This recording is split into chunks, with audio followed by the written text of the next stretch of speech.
Baik, selamat datang kembali teman-teman. Pada kesempatan kali ini saya akan membahas analisa saham mingguan untuk periode 10 Mei sampai dengan 14 Mei 2021. Saya akan membahas 6 saham ya yang berhubungan dengan IDX Health, yaitu KLBF, KEF, INAF, IRA, SIDO, dan TSPC. Jadi untuk mingguan ya, saya mulai dulu dengan KLBF ya. Jadi KLBF kalau kita lihat di sini grafiknya dia untuk weekly-nya dia lower low, lower high, tapi dia higher close ya. Jadi ada peluang untuk rebound ya minggu ini ya. Jadi yang sudah punya kita lihat dulu di hariannya ya. Kalau kita lihat di hariannya di sini kita lihat low-nya, swing low-nya di 3 Mei itu dia di 1430. Dan di sini ada swing low sebelumnya 1420 ya. Jadi kecenderungan sekarang dia testing 1420 ya. Kalau dia turun bayarnya 1420, ini saya sudah jelaskan sebelumnya ya, ada kemungkinan dia turun sampai 1350. Sebenarnya kalau untuk buy ya, jangka menengah ya, untuk KLBF ya, kalau sekitar 1350 kalau mau buy weakness sih boleh-boleh saja ya. Jadi dia kalau turun koreksi lagi tembus bawahnya 1350. Kalau yang mau sistem semi invest ya, jangka menengah ya, kalau dia berhasil rebound di atasnya 1350 barusan buy ya, seperti itu ya. Atau kalau kondisi saat ini memang dia masih testing ini ya 1420 ya, kalau mau buy sih boleh-boleh saja ya, karena kecenderungan dia masih testing support ya. Buy on weakness sekarang sih boleh aja, dengan catatan kalau dia turun di bawahnya 1430 lebih baik jual dulu ya. Yang sudah punya juga sama, kalau turun bawahnya 1430 lebih baik jual dulu, karena dia kemungkinan testing turun lagi sampai 1350 ya support berikutnya. Kemudian bagi yang belum punya Pak Sunar, lebih baik belinya di mana? Sama ya dengan analisa saya sebelumnya. Di sini kalau kita lihat ada sideways hariannya antara 1485 sampai 115 ya. Paling cepat kalau mau buy kalau jika berhasil naik ke atas 1485 ya, itu yang untuk tradingnya. Kalau naik lagi ke atas 1515 1515 ya, boleh tambah lagi atau average up ya. Kemudian kalau berhasil naik lagi ke atas 1580, boleh tambah lagi, maka targetnya kurang lebih 1635 ya, swing high yang 22 Maret 2021. Jadi belinya menurut saya kalau mau buy ya, lebih baik sih kalau kita lihat secara mingguan ini ya, dia memang masih belum ada konfirmasi rebound ya. Jadi cenderung testing di area ini, tapi masih menarik ya kalau mau trading buy ya. Jadi mulainya buy ya, mulainya 1485 ke atas ya, 1485, 115, kemudian 1580, 1635 ya. Kalau mau di tengah-tengahnya, kalau mau tambah antara 115 dan 1580, kalau mau tambah di tengah-tengahnya, maka saran saya ambil acuan yang ini ya, 1540 lah. Jadi kalau mau bertahap belinya boleh ya, 1485, 115, 1515, 1540, 1580. Dan kalau berhasil breakout ke atas 1635 boleh tambah lagi ya. Jadi belinya bertahap aja, jangan terlalu agresif ya, karena kondisinya masih lesu juga ya, masih di bawahnya 1500 biasanya KLBF dia lesu ya, lama gitu ya, sideways-nya range-nya lebar memangnya ya, seperti itu. Jadi kalau kita lihat di sini akumulasi asing sih sudah lumayan bagus sih kalau kita lihat ya, grafiknya yang kuning ini ya, yang bawah ya, panel yang bawah itu akumulasi asing. Kemudian berikutnya KAF. Kita lihat KAF dia cenderung sideways ya, sudah saya bahas sebelumnya. Minggu lalu dia lower high, tapi dia higher low ya, tapi close-nya sayangnya close-nya dia lower close ya. Bagi yang sudah punya, saran saya hati-hati dengan level ini ya, 2590 ya. Jadi kalau dia turun bawahnya 2590 lebih baik jual dulu sebagian. Kemudian kalau turun lagi di bawahnya 2450 lebih baik jual dulu semuanya, karena dia ada kemungkinan breakdown di bawahnya sampai target 78,6 ya. Karena kemungkinan kalau dia gagal bertahan di atasnya ini 2000 sampai 2050, ada kemungkinan dia turun lagi jauh ya, sampai dengan paling bawah bisa sampai 1000 ya.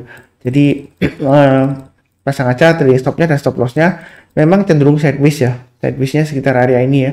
Kalau mau buy on weakness sih boleh-boleh saja sekarang ya, tapi pasang stop lossnya di 2590 dan 2450 ya, seperti itu. Kemudian yang mau buy high sell higher, saran saya sih tetap sama dengan sebelumnya, analisa KAF ya. Tunggu kalau dia berhasil naik ke atas 3070 buy, naik lagi ke atas 3270 buy, naik lagi ke atas 3700 buy. Kalau berhasil breakout ke atasnya ini ya 4090 ya, boleh tambah lagi buy up atau average up, maka kemungkinan besar targetnya kurang lebih sekitar area Fibonacci retracement 38,2% nya ya. Jadi kurang lebih areanya sekitar 4.800 sampai dengan 4.000 sampai dengan 5.000 lah kurang lebih ya. Itu target price-nya, tapi dia harus berhasil breakout dulu ke atasnya ini ya, 4.090 ya. Jadi belinya santai aja ya, jangan terlalu agresif, bertahap aja karena volumenya juga masih minim ya, mini ya istilahnya gitu ya. Kalau kita lihat weekly-nya di sini ya sebelumnya kalau kita lihat seperti ini ya, dia selama di bawahnya 1,8% masih risiko ke bawah ya, atau cenderung sideways di antara area. Kalau kita lihat sebelumnya di sini, ini dia sideways-nya lama ya, sepanjang tahun ya. Jadi dia sideways areanya sekitar 2000 sampai dengan 2900 ya. Jadi lumayan lebar ya range-nya ya. Jadi hati-hati aja, fluktuasinya memang tinggi ya. Volumenya kadang timbul tenggelam ya, kadang naik, kadang tenggelam gitu ya. Jadi belinya secukupnya aja untuk KAEF. Kemudian berikutnya untuk INAF kurang lebih sama dengan KAEF ya. Dia testing yang ini ya, 2150 ya. Yang sudah punya hati-hati aja kalau dia turun di bawahnya 2150 ya. Ada kecenderungan dia akan breakdown di bawahnya 1840 ya, sampai dengan di bawah 1000 ya. Jadi jangan lupa kita ambil acuan 2150 ya. Ini 2150. Bentar saya paskan aja ya. Yang sudah punya ya, pasang aja stop loss di sana ya, 2150. Kemudian yang belum punya, kalau mau buy weakness sih boleh-boleh saja ya. Ini kelihatannya masih sideways, tapi cenderung masih resiko ya. Jadi belinya jangan terlalu banyak-banyak. Saran saya sih lebih baik kalau mau tunggu mau buy ya, lebih baik tunggu breakout ke atas sideways areanya. Paling cepat 2550 lah. Tunggu kalau dia sudah berhasil breakout ke atas ya. Lihat juga volumenya ya. Kalau volumenya dia berhasil naik di atas rata-rata 5 hari, atau volume 5 harinya dia mulai naik ke atas, boleh buy ya. Paling awal menurut saya sih kalau sudah mau spekulasi buy sih tunggu kalau berhasil naik ke atas 2550. Tapi belinya jangan terlalu banyak ya, karena kecenderungan dia kalau kita lihat di sini naik tinggi kemudian turun, naik rebound kemudian turun ya, kemudian dia break ya, break ke bawah, ini sideways ya masihnya. Kalau break lagi ya bukan berarti average down, enggak ya, kita jual dulu.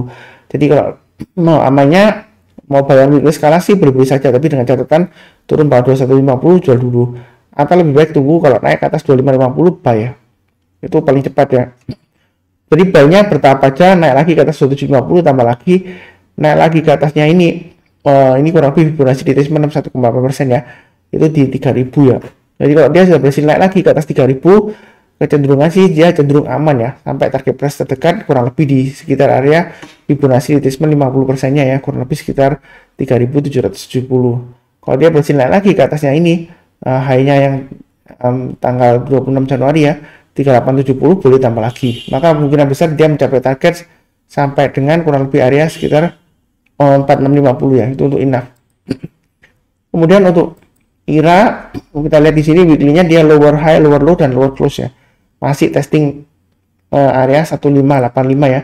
Jadi hati-hati kalau yang punya sahamnya, kalau turun di bawahnya 1585 lebih baik jual dulu. Kalau yang belum punya, kalau mau buy sekarang buy weakness sih boleh-boleh saja ya, tapi masih resiko tentu saja ya.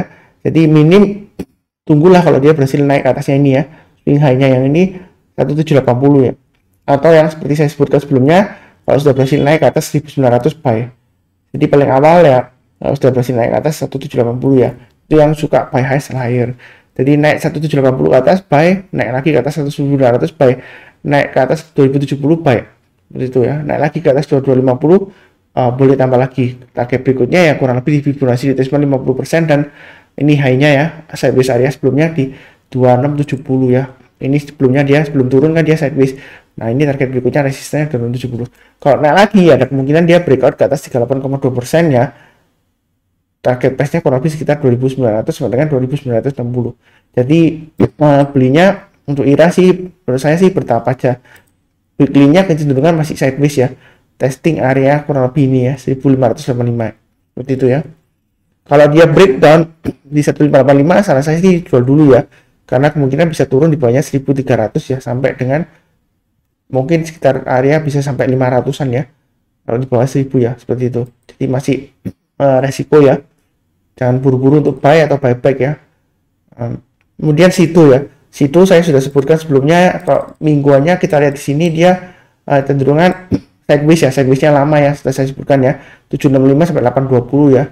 Jadi 820 sudah kena, kemudian dia turun lagi. Nah sekarang dia testing 765 ya. Jadi yang sudah punya kalau turun banyak 765, saran saya sih jual dulu.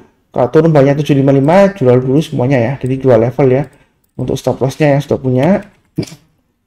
Yang mau buy on weakness sih boleh-boleh saja ya, tapi dengan catatan tunggu ya. Kalau kita lihat di sini dia memang sideways ya, lumayan enak ya trading sidewaysnya ya, banyak di sekitar 760, kemudian jualnya 820 gitu ya, lumayan ya. Beberapa kali dikasih ya, 1, 2 ya, ini kemungkinan belum ya, ini 1 di sini ya, ini 3 kali dikasih. Apakah akan dikasih yang keempat kalinya ya, kita lihat minggu ini dia testing 765 ya. Kalau kita lihat Fibonacci retracement 23,6% ya.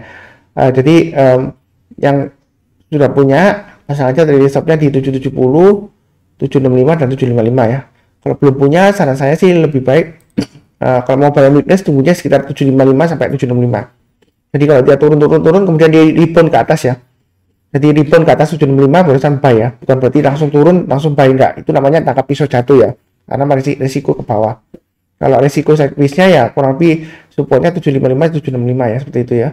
Kemudian kalau mau buy higher sell higher, menurut saya sih paling cepat ya kalau tunggu kalau dia sudah berhasil breakout naik ke atasnya ini ya 790, naik ke atasnya 790 boleh buy. Kemudian kalau naik lagi Pak Sunar di atas berapa, kalau mau average up naik ke atas 800 ya, targetnya ya kurang lebih resistennya di 820 ya. Yang minim pasang-pasang trading stopnya kalau dia gagal 820 ya paling enggak 815 lah ya. Jadi masih bisa profit 790 buy, 800 buy ya. Kalau naik lagi ke atas 820 boleh tambah lagi boleh. Maka target berikutnya dia akan menguji 835 ya. Kalau kita lihat di sini swing high-nya 835 ya, seperti itu ya. Nah, itu untuk situ ya. Ada kemungkinan naik ada ya minggu ini ya, mudah-mudahan ya. Kemudian berikutnya TSPC ini sebelumnya sepertinya jarang saya bahas ya. Tapi kalau kita lihat di sini saya gambarkan sebelumnya Fibonacci retracement-nya jauh ya, dari atas di sini sampai sini ya. Di awal tahun mulai Januari dia naik tinggi, kemudian turun-turun sampai akhir Februari, kemudian awal Februari rebound sampai berikutnya dia sideways lama ya. Kalau kita lihat ini sideways-nya dia di bawah area Fibonacci retracement 23,6% ya. Minggu ini gagal bertahan di atasnya 23,6%. Sempat breakout tapi dia gagal ya. Jadi untuk TSPC bagi yang sudah punya tinggal aja pasang stop loss-nya di level di sini saya gambarkan 2 level ya. 3 level aja ya, 1450, kemudian 1475 dan 1440 ya. Kalau mau buy on weakness Pak Sunar ini kelihatannya sepertinya sideways ya. Saya mau buy on weakness boleh nggak? Boleh-boleh saja ya kalau mau buy on weakness ya, tapi dengan catatan kalau turun banyak ini ya, 3 level yang saya kasih ya, 1490, 1475, 1440 lebih baik jual dulu semuanya ya. Kalau turun banyak 1440 ini yang mau buy on weakness. Kalau yang nggak mau buy on weakness ya memang ini cenderungnya masih cenderung sideways di bawah Fibonacci 38, Fibonacci retracement 38,2%. Jadi masih resiko sebenarnya ya. Jadi yang berani nanggung resiko mau spekulasi buy juga boleh-boleh saja. Yang penting disiplin aja. Kalau turun di banyak supportnya yang saya sebutkan sebelumnya lebih baik jual dulu ya. Kalau mau buy high sell higher tunggulah minimal dia berhasil breakout ke atasnya. Bentar saya lihat kan ya. Lebih baik ya minim kalau naik ke atasnya 1590 ya. Jadi kalau naik ke atas 1590, kalau yang buy high sell higher boleh buy ya, seperti itu. Kemudian kalau naik lagi breakout ke atas swing high-nya ini 1655 boleh tambah lagi. Kalau naik lagi ke atas 1710 ya Pak Sunar, apakah boleh tambah lagi? Boleh, karena itu adalah Fibonacci retracement 8,2% ya. Kalau dia berhasil naik ke atas 1000 ini ya, ada swing high-nya di sini ya. Dia kalau berhasil naik lagi ke atas 1730 boleh tambah lagi boleh ya. Karena dia kalau naik ke atas 1730 selama bertahan di atasnya 17100 ya, 1700 ya, ada kemungkinan dia mencapai targetnya di mana aja Pak Sunar ya. Ini saya gambarkan ya target price-nya ya. 1805, kemudian ini ya di atasnya 1910 sampai ini ya. Di sini levelnya 2130. Kalau pakai Fibonacci retracement juga boleh ya. Jadi targetnya 38,2%, 50%, 61,8%, 78,6%. Itu kalau pakai Fibonacci retracement. Kalau pakai acuan high sebelumnya ya saya ini targetnya yang saya gambarkan ya. Jadi kalau buy-nya mulai 1590 paling awal ya, naik ke atas 1655 maksudnya ya. Baik, tambah lagi naik ke atas 1710 atau 1730, tambah lagi naik ke atas 1805, tambah lagi, kemudian naik lagi ke atas 1910, tambah lagi ya. Kalau berhasil breakout ke atas Fibonacci retracement 1,8%, ke atas 2000 ya, boleh tambah lagi buy up ya. Kalau kita lihat di sini ini sebelumnya dia di sekitar 1990 ya. Ini sebelum dia loncat sebelumnya ya. Itu untuk TSPC. Jadi sebenarnya sih untuk TSPC ya dia sih masih sideways ya secara garis besarnya, tapi kalau kita lihat monthly-nya sebenarnya sih not bad juga ya kalau mau spekulasi buy ya. Kita lihat di sini dia turun terus naik, turun terus kemudian koreksi naik. Ini sentimen, mungkin sentimen vaksin atau gimana ya, terus turun lagi, dan ini mulai berangsur-angsur mulai bertahap-tahap berjuang untuk naik ya. Nah, seperti itu. Belinya jangan terlalu banyak ya, karena volumenya dia terus terang aja nggak seliquid yang lainnya ya. Memang saham IDX Health ini kebanyakan mainnya sih sentimen aja ya. Kalau ada sentimen positif keluar dia cenderungan dia kalau positif ya berarti naik, kalau negatif dia malah turun lagi ya. Untuk TSPC sih saya nggak lihat apa keuangannya atau beritanya ya, saya hanya fokus di analisa teknikalnya. Jadi silakan cek sendiri apakah ada aksi korporasi, fundamentalnya seperti apa, saya nggak bahas ya. Jadi kalau ada perubahan fundamental ya kalau dia breakdown di supportnya ya jual dulu ya, seperti itu ya. Jadi kurang lebih sekian untuk analisa saham mingguan KLBF, KEF, INAF, IRA, SITO, dan SPC untuk periode 10 Mei sampai dengan 14 Mei 2021. Terima kasih.